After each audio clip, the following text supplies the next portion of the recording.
Hello YouTube and welcome back to another Blender tutorial. Today I'm going to be starting the first in a series of tutorials that will show you how you can make a basic game, possibly and probably your first complete game in Blender. Before we get started, I'm going to take a look at what you can expect by the end of probably the third episode, maybe the second episode, possibly. As you can see, we have this game, we can play it. We can play it. We have some music playing. I don't know, that might be a little bit loud. So we have this mute/unmute music button. Unfortunately, since we're doing this with just logic bricks, it's only able to mute it on the loop. But anyway, we have this play button and this exit button. The exit button, of course, will exit the game, and the play button will start our game. So here we are, we have this cube, and with the W, S, and D keys, we can move our cube around. And we can also jump with the spacebar, and you'll hear it plays a little jumping sound, as well as a little jumping animation. And we have these little rings that we can go around and collect, and those also make a sound whenever we collect them. We have a score display in the top left, and after we collect all of the rings, we get a nice finished level sound and move on to the next level.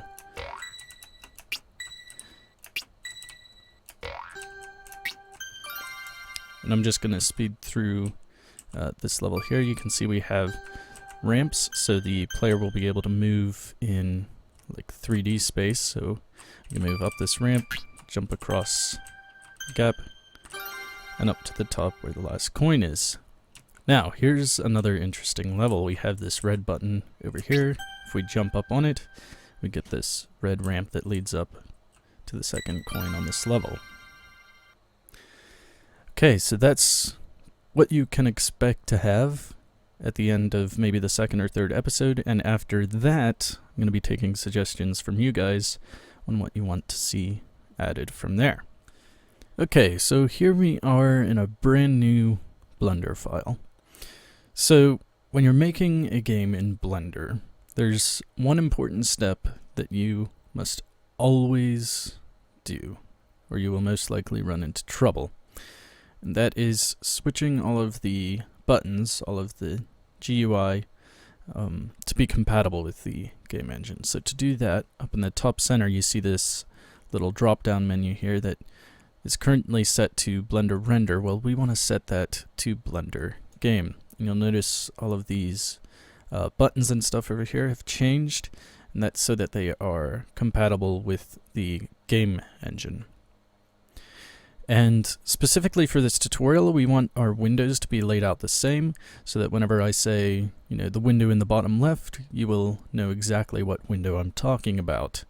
So up here at the top of the screen, kind of off to the left, you'll see it's currently set to default. We want to hit that little drop-down menu and choose Game Logic. And I'm going to make just a few slight adjustments. I'm going to move this window over to be even with that window, so just click and drag the divider bar, and the same with this properties window over here, just going to make it even with that. Okay, so in the Blender game engine, all of the logic, all of the things that the game engine needs, the input, the processing, and all of the output, like the motions and stuff, that's all done in the logic editor. You can run Python scripts from the logic editor, you can read keyboard presses, you can read whenever two objects have collided with each other, and then you can make objects move, you can play animations, all sorts of stuff. So this bottom center window here, that's the logic editor. That's where we're going to do all of the stuff that tells our game what to do. And you'll notice that there's three separate columns. There is the sensors column to the left, the controller column in the center, and the actuators column to the right. So the sensors detect something that's happening. So there's things like keyboard sensors that detect when a key has been pressed on the keyboard, or there's collision sensors that detect whenever two objects have collided with each other in the game window. The controllers then process the signal that they get from the sensors. So, for instance, the most basic controller that you'll see is the AND controller. So if you put two sensors into an AND controller, it means that both of those sensors have to be true before the controller will send a signal to the actuator. And finally, the actuators will actually perform an action. So there's a motion actuator that causes an object to move. There's an action actuator which plays an animation on an object. So for right now, we're going to do some very basic logic, and we're going to get our cube, this sort of startup cube, to move around based on a couple of keyboard presses. So to do that, we're going to add a sensor. So click on Add Sensor here, and you'll see we get this drop-down menu of all the different sensors that we can choose. Now we want to move the player around based on keyboard presses, so the most obvious choice for the sensor is going to be a keyboard sensor. And you'll notice here now we have a lot of different options on this sensor. You don't really need to know right now what all of these things do. If you want to know though, I have a video series up about each of the individual sensors, what they do, and what the different settings on them do. The most important thing you'll want to note for this tutorial is the type of sensor, which is denoted by this drop-down menu here, so you can change the type of sensor you have at any time. Next to that, you have the name of the sensor, so this is good for keeping the logic bricks organized. So we are actually going to go ahead and rename this right away. I'm going to name this one maybe I'll name it W key, because that's what I'm going to put in here. So that means whenever I have it minimized, I can look over here and I know exactly what this keyboard sensor is doing. So for the keyboard sensor, the most important thing is the key parameter right here. And all you have to do is click on this field here and then press the key that you want to have activate the sensor. Well, this is the W key, so I'm going to hit W, and you'll notice it adds the W key in there. So now anytime we hit the W key, this sensor will send out a signal.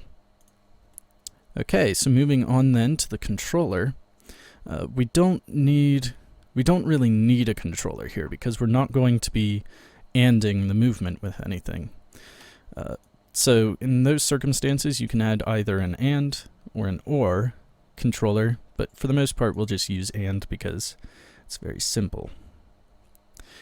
So then you need a way for the controller to know which sensor to get its signal from, because otherwise it has no idea which one of these sensors it needs to look at to find out whether it needs to activate the actuator.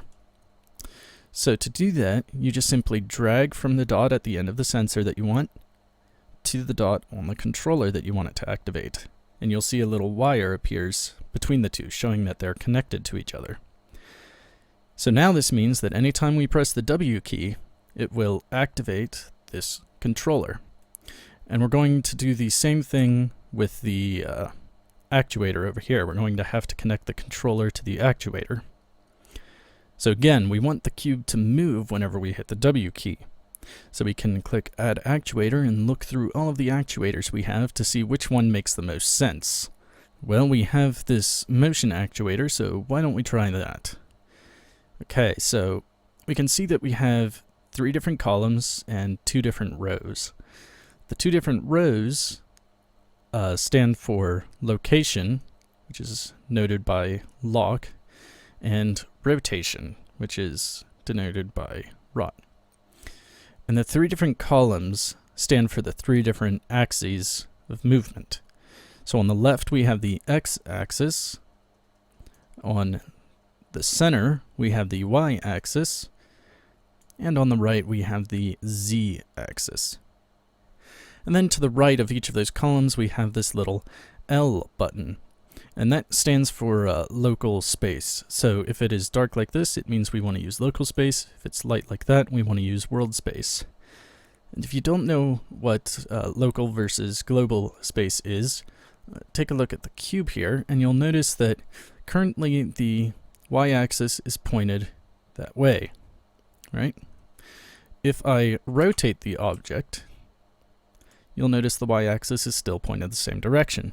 And I can rotate this cube any way that I want, and the y-axis is always going to point in that direction.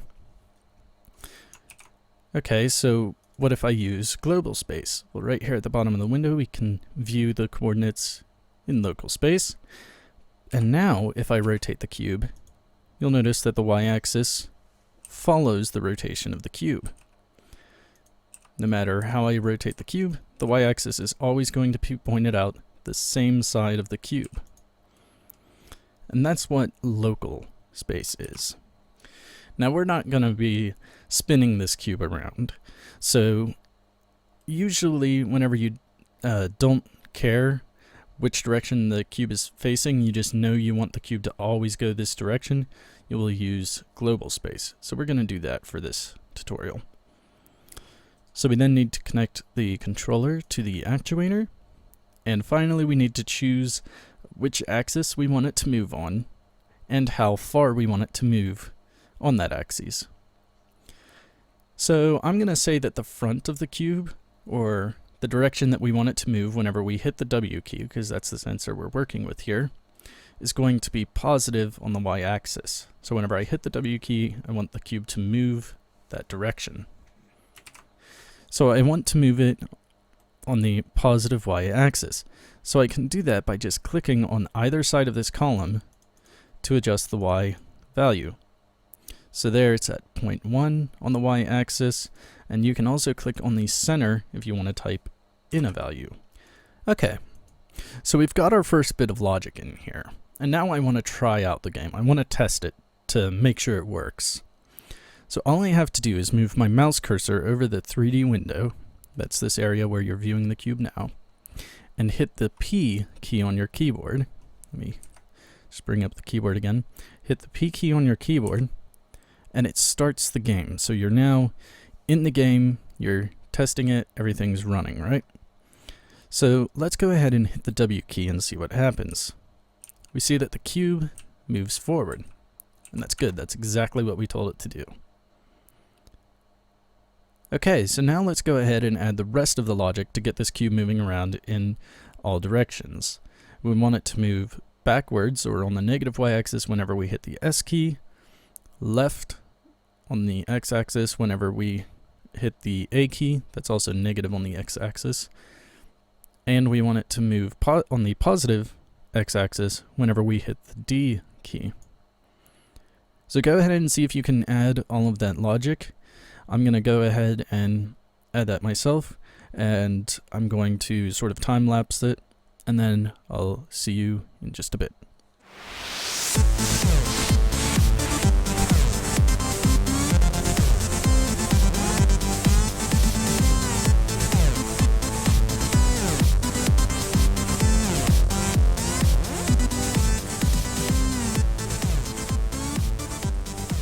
Okay, so what you should have then is you should have 4 keyboard sensors. One that's detecting the W key, one that's detecting the S key, the A key, and the D key. You should have all of these wired straight across into AND controllers, making sure not to connect 2 of them together. And then we should have 4 motion actuators. The first one should be moving on the positive y-axis, and all of these are going to be global, so none of these local buttons should be checked. They should all be that lighter color. The second motion actuator, this is the one hooked up to the S key, should be moving on the negative y-axis. The third one, which is hooked up to the A key, should be moving on the negative x-axis. And the fourth one, which is hooked up to the D key, should be moving on the positive x-axis. So if you move your mouse over the 3D window, hit the P key, you can move your cube forward, back, left, and right. You can move it in all directions. And since this is your game that you're making, you can adjust these values in here. You see I used 0.1 for all of the movement. But if you want it to move a little faster or a little slower, you can always change those values to whatever you want. So if I want it to move forward and backward faster than it moves left and right, I just can change those two values. And now if I test the game, I move forward and backward pretty quickly and left and right pretty slowly. It's all up to you. Alright, so you've got some basic movement for your cube now, and you should have a basic understanding of how the logic editor works. So you can go ahead and experiment with all of these different sensors, controllers, and actuators to see what you can come up with. And really, that's going to be one of the best ways to learn how to use the game engine, is by just messing around with all of these sensors, controllers, and actuators. And later you can start messing with Python scripts and really extend the power of what you can do. And I think I'm actually gonna leave this first episode here, so you can go and play around with this stuff. And I will be back next time to show you how to add some gravity to your player so he falls down, add a floor for your player to walk around on, and maybe do some coins. Maybe we'll do the coins next episode as well. Alright, so I want to thank you guys very much for watching, and enjoy the rest of your day.